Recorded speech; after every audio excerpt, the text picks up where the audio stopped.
Afternoon dear aspirants, welcome to my channel. Friends, నిన్నైతే నేను 50 bits complete చేశాను, చూసారా? ఓకే, నెక్స్ట్ ఇప్పుడు ఒక 51 to 100 అంటే ఇక్కడ ఒక 50 బిట్స్ ఉంటాయి. పార్ట్ 2 కింద చేస్తున్నాను. 1 or 2 times text book reading చేసిన వాళ్ళకి ఇవి చాలా ఈజీగా ఉంటాయి, ఎందుకంటే మనం ప్రాక్టీస్ చేసినట్టు ఉంటుంది, ఒకసారి రివిజన్ చేసినట్టుగా ఉంటుంది. కాబట్టి లైన్ టు లైన్ నేనైతే బిట్స్ చేస్తున్నాను. 6th, 7th, 8th కంపల్సరీ చాలా ఇంపార్టెంట్. అంటే మిగతా ఇంపార్టెంట్ కాదని కాదు, కానీ ఇక్కడి నుంచి ఎక్కువ బిట్స్ పడతాయి ఎగ్జామ్లకు వచ్చి. మనం లోయర్ క్లాసే కదా అని తక్కువ లైట్ తీసుకోవద్దు, కష్టంగా ఉన్నాయి. నిన్న ఈనాడు పేపర్లో 6th క్లాస్లో ఒక 4 బిట్స్ అయితే నేను చేయలేకపోయాను, అంత అప్లికేషన్ మోడల్లో ఉన్నాయి. ఒక 5 బిట్స్ 35 బిట్స్ ఇచ్చారు, చూపిద్దాం అనుకున్నాను. ఓకే, నెక్స్ట్ వీడియోలో చూపిస్తాను. ఆ 6th నుంచి 4 బిట్స్ నాకే మిస్ అయిపోయినాయి, అంటే కన్ఫ్యూజ్ అయిపోయాను. మనం చదివినట్టే ఉంటుంది కానీ కన్ఫ్యూజన్ ఉంటుంది. సో నేను చెప్పేది ఒకటే, మీ టైం వేస్ట్ చేసుకోకండి. టాపిక్స్ అన్నీ చదవండి. టెక్స్ట్ బుక్స్ ఉంటే లైన్ టు లైన్ చదివేసేయండి, ఏది వదలకూడదు. మన డిఎస్సికి ఉన్న ఇది ఇంపార్టెంట్ అది ఇంపార్టెంట్ అని కాదు. నేను మధ్యలో ఇంపార్టెంట్ అని ఎందుకు చెప్తానంటే, ఒకసారి ఆల్రెడీ బిట్ టెట్లో వచ్చినాయి, అలా ఇంపార్టెంట్ అని చెప్తాను. ఓకేనా? చాలా ప్రతిదీ ఇంపార్టెంటే కాబట్టి అన్నీ ఇంపార్టెంట్ బిట్సే. సో మీ టైం వేస్ట్ చేయను. ఇప్పుడు టాపిక్లోకి అయితే వచ్చేస్తాను. చూడండి, కొలంబస్ అమెరికాకి ఏ వైపున ప్రయాణించి చేరుకున్నాడు? ఫస్ట్ ఇండియా వద్దాం అనుకున్నాడు, కానీ అమెరికాకి చేరుకున్నాడు. అది ఏ వైపు నుంచి తను ప్రయాణం చేశాడు? పశ్చిమం నుంచి. ఓకే, వాస్కో డగామా అని కూడా ఉంటుంది. కాలికట్ చేరుకున్న సంవత్సరం ఎప్పుడు రిపీటెడ్గా వస్తున్నది, క్రీస్తు శకం 1498. ప్రపంచాన్ని చుట్టిన మొదటి వ్యక్తి అంటే సముద్ర మార్గం ద్వారా ఎవరంటే మాజిలాన్. ఓకేనా ఫ్రెండ్స్? పక్కనైతే మిల్లు ఉంది, ఇంకో కొంచెం దూరంలోనేమో మస్జిద్ ఉంది. వాళ్ళకి పవిత్ర రంజాన్ మాసం కదా, కొంచెం నాయిస్ బయట నుంచి, అంటే మెయిన్ రోడ్డు పక్కనే ఉంటుంది మా హౌసు. సో అర్థం చేసుకోండి, క్లియర్గానే ఉంది కదా.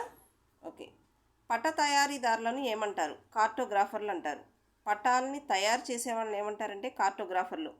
అక్షాంశ రేఖాంశ భావనలను పటాలకు అన్వయించింది ఎవరు? ఫస్ట్ అక్షాంశాల రేఖాంశాల ఆధారంగా పటాలని తయారు చేసింది ఎవరంటే గ్రీకులు. మట్టి పలకలను పటాలుగా ఉపయోగించిన వారు సుమేరియన్లు, బాబిలోనియన్లు. పటం యొక్క పరిణామం పెంచినా లేకపోతే తగ్గించినా దానికి అనుగుణంగా స్కేలు మారునట్లు రూపొందించే స్కేలు గ్రాఫ్ రూపంలో ఉన్న స్కేలు. పటం యొక్క పరిమాణం పెంచినా అంటే సైజు పెంచినా తగ్గించినా దానికి అనుగుణంగా స్కేల్ మారినట్లు రూపొందించే స్కేల్ ఏంటంటే గ్రాఫ్ రూపంలో ఉన్న స్కేలు. పటాల్లో సాంప్రదాయిక చిహ్నాలు ఉపయోగించేది ఎవరంటే భారత సర్వేక్షణ శాఖ, సర్వే ఆఫ్ ఇండియా అంటారు. వాళ్ళు సాంప్రదాయిక చిహ్నాలు అంటే ఏంటి? బావిని చూపాలంటే ఇలాగా, ఇళ్ళని చూపాలంటే ఇలాగా, ఇలా చూపిస్తూ ఉంటారు. ఇలా ఇప్పుడు చర్చ్ అనుకోండి, ఇలా చూపిస్తారు, అలా అనమాట. ఓకే, సాంప్రదాయిక చిహ్నాలు అంటారు వీటిని. సముద్ర మట్టం నుంచి ఎత్తు 3000 నుంచి 7000 మీటర్లు ఉంటే ఏ రంగుతో సూచిస్తారు? చాలా ఇంపార్టెంట్, ఎందుకంటే ఎగ్జామ్లో అంటే టెట్ బిట్స్లో కూడా ఆల్రెడీ వచ్చినాయి, చూసుకోండి. ఊదా రంగు వైలెట్ అంటారు కదా. పటంలో వివరాలను చదవటానికి లేదా అర్థం చేసుకోవడానికి ఉపకరించే అంశాలు లేదా చిహ్నాలను కలిగి ఉండే పట్టికను ఏమంటారు? పటంలో వివరాలని మనం చదవటానికి కానీ అర్థం చేసుకోవడానికి కానీ ఉపకరించే అంశాలు లేదా చిహ్నాలను కలిగి ఉండే పట్టికను ఏమంటారు? లెజెండ్ అంటారు. లెజెండ్. రంగులకు ప్రత్యేక ప్రాధాన్యత ఇవ్వని పటాలు ఇక్కడ చూడండి, నెగిటివ్ పాయింట్ ఉంది. రంగులకి ప్రత్యేక ప్రాధాన్యత ఇవ్వరు, ఆ పటాలు ఏమంటే రాజకీయ పటాలు. ఇవి మనకి బార్డర్స్ చాలా ఇంపార్టెంట్. మీకు అట్లాస్ లేకపోతే అట్లాస్ తెప్పించుకోండి. అట్లాస్లో చూడండి, పాకిస్తాన్ సరిహద్దులు చాలా ఇంపార్టెంట్, ఒక్కటైనా సరే రావచ్చు. అంటే ఎలా అడుగుతారంటే, మనకి కింద 4 ఆప్షన్స్ ఇచ్చి లేనిది ఏది, సరిహద్దు పంచుకునేది ఏది, ఇలా అడగచ్చు. చూడండి, పాకిస్తాన్తో సరిహద్దులను పంచుకునే రాష్ట్రాలు గుజరాత్ ఉంటుంది, రాజస్థాన్ ఉంటుంది, పంజాబ్, జమ్మూ కాశ్మీర్. ఓకేనా? పాకిస్తాన్ మనకి వాయువ్య దిశలో ఉంటుంది, గుర్తుపెట్టుకోండి. అది ఏ దిశలో ఉంటుంది అంటే పాకిస్తాన్ని మనం వాయించేద్దాం, అలా అంటే చిన్న కోడింగ్ చెప్తున్నాను అనమాట, వాయువ్యం. ఓకే, మయన్మార్తో సరిహద్దు పంచుకునే రాష్ట్రాలు మిజోరాం, మణిపూర్, నాగాలాండ్, అరుణాచల్ ప్రదేశ్. ఇక్కడ చూడండి, మీరా, మణి, నాగా. ఒకసారి నేను అలా చదువుకున్నాను, నాగా, అరుణ. అంటే ఇక్కడ లేడీస్ నేమ్స్ ఉన్నాయి కదా, ఆడపిల్లల పేర్లు అనమాట. సరిహద్దును పంచుకునే రాష్ట్రాలు. చైనాతో సరిహద్దు పంచుకునే రాష్ట్రాలు హిమాచల్ ప్రదేశ్, ఉత్తరాఖండ్, సిక్కిం, అరుణాచల్ ప్రదేశ్, జమ్మూ అండ్ కాశ్మీర్. భారతదేశం ఏ అక్షాంశ రేఖాంశాల మధ్య ఉంది? చాలా ఇంపార్టెంట్. 8 డిగ్రీల 4 నిమిషాల నుంచి 37 డిగ్రీల 6 నిమిషాల ఉత్తరాక్షాంశాలు 84376. నేను ఇక్కడ గుర్తుపెట్టుకోవడం కోసం ఎలా రాసుకున్నా అంటే 8 కింద 8 చూడండి, 7 కింద 7. మీరు కూడా అలా గుర్తుపెట్టుకోవడానికి ట్రై చేయండి. 68 డిగ్రీల 7 నిమిషాలు, 97 డిగ్రీల 25 నిమిషాలు తూర్పు రేఖాంశాలు. ఇవేమో ఉత్తర రేఖాంశాలు, ఇవి తూర్పు రేఖాంశాలు. ఈ అక్షాంశ రేఖాంశాల మధ్యలో ఉంది. ఫ్రెండ్స్, ఎవరన్నా ఫస్ట్ టైం చూస్తే సబ్స్క్రైబ్ చేసుకోండి, లైక్ చేయండి. లైక్ చేయడం వల్ల నాకు ఎంకరేజ్గా ఉంటుంది. ఎందుకంటే నేను చెప్పే ఏ బిట్ అయినా కొంతమందికైనా ఉపయోగపడుతుందని ఒక్కొక్కసారి కామెంట్ చూస్తుంటే పర్లేదు, నేను చెప్పే బిట్స్ కూడా అందరికి యూజ్ అవుతున్నాయని హ్యాపీనెస్ ఉంటుంది. ప్లీజ్ లైక్ చేయండి, షేర్ చేయండి. ఎందుకంటే టెక్స్ట్ బుక్ లేని వాళ్ళు పాపం ఇబ్బంది పడకూడదు కదా. సో సబ్స్క్రైబ్ చేసుకోండి, ఓకేనా. సమాన ఎత్తులో ఉన్న ప్రదేశాలను కలుపుతూ గీసే ఊహారేఖలను ఏమంటారు? సమానంగా ఉన్న ఎత్తును ఆ ప్రదేశాలను కలుపుతూ గీసే ఊహారేఖను ఏమంటారంటే కాంటూర్ రేఖలు అంటారు. ఇది రిపీటెడ్గా వచ్చిన బిట్టే. ఒక ప్రదేశం యొక్క భౌతిక స్వరూపం ఏమంటారు? ఒక ప్రదేశం యొక్క భౌతిక స్వరూపాలని ఏమంటారు? టోపోగ్రఫీ అంటారు. కాంటూర్ రేఖల్లో త్రిమితీయ భావన అనగా పొడవు, వెడల్పు, ఎత్తు. ఈ మూడింటిని దృష్టిలో పెట్టుకుంటారనమాట. జనాభా వివరాలను, ఖనిజ వనరులను, వలసలను తెలియజేసే పటాలు విషయ నిర్దేశిత పటాలు. జనాభా వివరణ అంటే అక్కడ ఒక విషయం ఉంది. ఖనిజ వనరులు అంటే ఒక విషయం గురించి చెప్పడం అనమాట. వలసలు అంటే ఏ ప్రాంతం నుంచి ఏ ప్రాంతానికి వెళ్ళారు, ఇలా చూపే పటాలు విషయ నిర్దేశిత పటాలు అంటారు. అడవులని తెలిపే పటాలు. అడవులు అంటే ఏంటి? ఉద్భిజ పటాలు, లేదా ఇవి కూడా విషయ నిర్దేశిత పటాల్లో భాగమే అనమాట. జనగణన 2011 చదరపు కిలోమీటర్లకి జనసాంద్రత ఎంత? ఎక్కువ జనసాంద్రత గల జిల్లా కృష్ణా జిల్లా. మన 7th క్లాస్ సెమిస్టర్ 1లో ఉన్న బిట్టు, ఓకేనా. ఫస్ట్ ప్లేస్ 518 చదరపు కిలోమీటర్లకి 518 మంది ఉన్నారు. గడిచిపోయిన కాలం యొక్క వివరాలను చూపించే పదాలని ఏమంటారు? పటాలని ఏమంటారు? గడిచిపోయిన కాలం అంటే చరిత్రకు సంబంధించిన పటాలు కాబట్టి చారిత్రక పటాలు. ఆకారం, దిశలను సమతల ఉపరితలంపై సవరించి చూపడాన్ని ఏమంటారు? ప్రక్షేపణం అంటారు. ఆకారం, దిశలను సమతల ఉపరితలంపై సవరించి చూపేదాన్ని ప్రక్షేపణం అంటారు. ప్రక్షేపణం అంటే చూపించడమే, ఇంకేం లేదు. పటాల తయారీలో ప్రక్షేపణ పద్ధతిని ప్రవేశపెట్టిన వారు గెరార్డస్ మెర్కేటర్, హాలండ్ దేశస్థుడు. హాలండ్ అన్న డచ్ అన్న ఒకటి.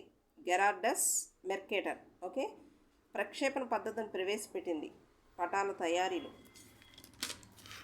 నెక్స్ట్, ఇది టెక్స్ట్ బుక్లో డైరెక్ట్ బిట్టు మీకు కూడా ఇస్తున్నాను. ఎవరన్నా అంటే ఆన్సర్ నాకు తెలుసు, మీరు కూడా ఆన్సర్ చేయండి, దీనికి కామెంట్ చేసి చెప్పండి. సరైన వాక్యాన్ని గుర్తించండి అన్నారు. గంగా నది హిమాలయాల్లో జన్మించింది, అవునా కదా? కావేరీ నది పశ్చిమ బెంగాల్ రాష్ట్రంలో ప్రవహిస్తుంది. కృష్ణా నది అరేబియా సముద్రంలో కలుస్తుంది. పెన్నా నది మహారాష్ట్రలో ప్రవహిస్తుంది. వీటిలో కరెక్ట్ ఆన్సర్ చేయండి, ఓకే. ఢిల్లీ సుల్తానుల పాలనా కాలం క్రీస్తు శకం 1300 నుంచి క్రీస్తు శకం 16వ శతాబ్దం వరకు. 13వ శతాబ్దం నుంచి 16వ శతాబ్దం అంటే 1206లో ఢిల్లీ సుల్తానుల కాలం ప్రారంభమైంది కాబట్టి 13వ శతాబ్దం నుంచి 16వ శతాబ్దం వరకు పాలనా కాలం. మధ్యయుగ కాలం క్రీస్తు శకం 8వ శతాబ్దం నుంచి 18వ శతాబ్దం వరకు ఉన్న కాలాన్నే మధ్యయుగం అంటారు. దిల్లికా లేదా దిల్లికాపురం, ప్రజెంట్ ఢిల్లీ అంటారు కదా, నిర్మించి రాజధాని చేసుకుని పరిపాలించిన వంశం వారు తోమార వంశం వారు. దిల్లికాపురాన్ని నిర్మించి దానిని రాజధానిగా చేసుకుని పరిపాలించిన రాజవంశం వారు ఎవరంటే తోమార వంశం వారు. రెండవ తరైన యుద్ధం ఎప్పుడు జరిగింది? క్రీస్తు శకం 1192. రెండవ తరైన యుద్ధం ఎప్పుడు జరిగిందంటే క్రీస్తు శకం 1192. కుతుబుద్దీన్ ఐబక్ ఏ వంశస్థుడు? మామ్లుక్ వంశాన్నే బానిస వంశం అంటారు. బానిస వంశంలో గొప్ప వ్యక్తి కుతుబుద్దీన్ ఐబక్ యొక్క రాజధాని లాహోర్. బానిస వంశంలో గొప్ప వ్యక్తి బాల్బన్ అవుతారు. ఆ వంశంలో మొదటి వ్యక్తి ఐబక్ అన్నమాట. గూఢాచారి వ్యవస్థను స్థాపించింది అల్లావుద్దీన్ ఖిల్జీ. అల్లావుద్దీన్ ఖిల్జీ. మార్కెట్ సంస్కరణలు, వస్తువుల ధరలను క్రమబద్ధీకరించింది ఎవరు? మార్కెట్ సంస్కరణని కానీ ధరలను క్రమబద్ధీకరించింది ఎవరంటే అల్లావుద్దీన్ ఖిల్జీ. మంగోల్ రాజ్యాన్ని స్థాపించింది ఎవరు? చెంగీజ్ ఖాన్. మంగోల్ రాజ్యాన్ని ఎవరు స్థాపించారు? చెంగీజ్ ఖాన్. ఇవన్నీ మనకు చదివితే ఈజీగానే ఉంటాయి, కానీ అక్కడ ఆప్షన్స్ చూసేపటికి మనం గ్యారంటీగా కన్ఫ్యూజ్ అవుతాం. కాబట్టి 1-2 సార్లు చదవండి. టెక్స్ట్ బుక్ను మాత్రం ఎక్కువ సార్లు రివిజన్ చేయండి.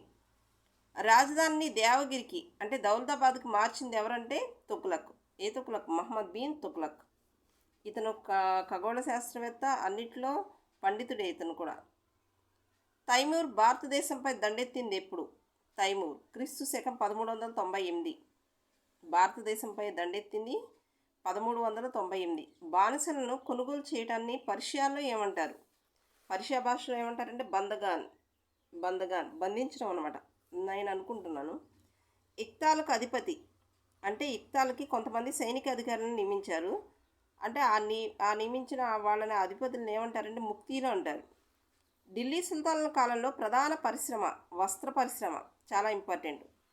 ప్రధాన పరిశ్రమ వ్యవసాయం అనుకోకండి, వస్త్ర పరిశ్రమ ప్రధాన పరిశ్రమ. క్లియర్గా ఇచ్చాడు టెక్స్ట్లో. ఢిల్లీ సుల్తానుల కాలంలో వెండి నాణం టంకా. వెండి టంకా టకటకా మోగిందనమాట. టటాల్లో ఉంటుంది కదడ్డా, అలా కూడా గుర్తుపెట్టుకోండి. ఓకే. 2 నిలువు స్తంభాలపై అడ్డంగా ఒక దూలం పేర్చి పైకప్పులు, తలుపులు, కిటికీలు అమర్చి తయారు చేసే శైలి ట్రబియేట్ శైలి. ఊరినే జస్ట్ రఫ్గా వేసాను. 2 నిలువు స్తంభాలు అనమాట, పైన అడ్డంగా ఒక దూల ఏర్పరిచి పైన కిటికీలు, తలుపులు అమర్చుతారు. కుతుబ్ మినార్ ఎత్తు 74.1 మీటర్. 74.1 మీటర్. మహమ్మద్ గజనీ చేత ఆదరించబడ్డ పర్షియన్ పండితుడు ఆల్ బెరూని. గజనీ చేత ఆదరించబడ్డ పర్షియన్ పండితుడు ఎవరంటే ఆల్ బెరూని. భారతదేశపు చిలుక అని ఎవరికి పేరు? అమీర్ ఖుస్రు. ఇస్లాం న్యాయ సూత్రాలను ఏమంటారు? షరియత్. ఇస్లాం యొక్క న్యాయ సూత్రాలని షరియత్ అంటారు. అలై దర్వాజాను నిర్మించింది అల్లావుద్దీన్ ఖిల్జీ. అలై దర్వాజా ఖిల్జీ. ఓకే. తుగ్లక్ కాలంలో దోహాలంటే ద్విపదులు రచించిన వారు అమీర్ ఖుస్రు. జిటాల్ అంటే రాగి నాణం. రాగి జిడ్డుగా ఉంటుంది, అలా గుర్తుపెట్టుకోండి. జిటాల్. టంకా అంటే వెండి నాణం, జిటాల్ అంటే రాగి నాణం. సయ్యద్ వంశ స్థాపకుడు కిజర్ ఖాన్. అల్లావుద్దీన్ ఖిల్జీ దక్షిణ భారతదేశం జయించడానికి ఎవరి ఆధ్వర్యంలో సైన్యాన్ని పంపించాడు? అల్లావుద్దీన్ మన దక్షిణ భారతదేశాన్ని జయించడానికి ఎవరి ఆధ్వర్యంలో సైన్యాన్ని పంపించాడంటే మాలిక్ కాఫర్. ఇతన్ని పంపించాడు సైన్యంతో, అంటే దాడి చేయడానికి దక్షిణ భారతదేశాన్ని జయించాలని చెప్పి మాలిక్ కాఫర్. ఓకేనా ఫ్రెండ్స్, చూసారు కదా, ఇక్కడ వరకు 100 బిట్స్ అయితే కంప్లీట్ అయింది. మీరు బాగా చదువుతారనుకుంటున్నాను. చూసారు, ఆల్రెడీ న్యూస్ పొద్దు నుంచి వాయిస్తున్నారు. ఈనాడు పేపర్లో కూడా క్లియర్గా ఉంది. నోటిఫికేషన్ ఈ నెలలో అని చెప్పారు. సో మీకు ఒకసారి చూపిస్తాను.